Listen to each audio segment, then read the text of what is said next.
వాళ్ళు వినిపిస్తున్న వాదన. అలాగని ప్రభుత్వం కూడా దాన్ని ఇంకా ఎందుకు క్లియర్ చేయలేకపోతుంది? ఎందుకు దాని మీద ఒక క్లారిటీ ఇవ్వలేకపోతుంది? అందరికీ అంతా తెలుసు. కాకపోతే తమ నేరేటివ్‌కి అనుగుణంగా ఎదురోళ్ళు ఆలోచించాలన్నటువంటి ఒక వ్యూహాత్మకంగా నడుపుతున్న గేమ్ అది.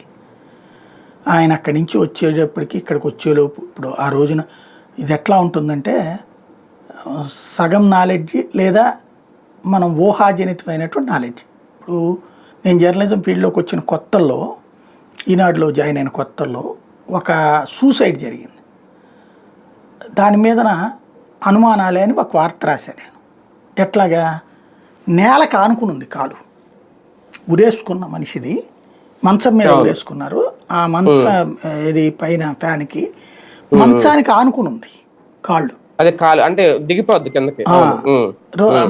మనం అట్లా అనుకోం కదా, అంటే కొత్తగా ఫీల్డ్లోకి వచ్చినప్పుడు నేను ఫస్ట్ అలా అనుకున్న తర్వాత అప్పుడు అట్లాగా ఈ అనుమానాలు వ్యక్తమవుతున్నాయి. ఎవరో చంపి ఎలాడదీసి ఉంటారు అన్నప్పుడు కొత్త అనమాట, వచ్చిన ఒక 15-20 రోజులకో నెల రోజులకో అనమాట. పోలీస్ అధికారి ఒక ఆయన అప్పుడు మీరు ఆలోచించడంలో కరెక్టే, కానీ మీ క్రైమ్ పరంగా కొంత ఐడియా రావాలి కదా అని చెప్పి ఒక ఫోరెన్సిక్ డాక్టర్ దగ్గరికి తీసుకెళ్ళాడు అనమాట. అప్పుడు ఆయన చెప్పుకొచ్చాడు అనమాట, ఒక మనిషి తన బరువుని బట్టి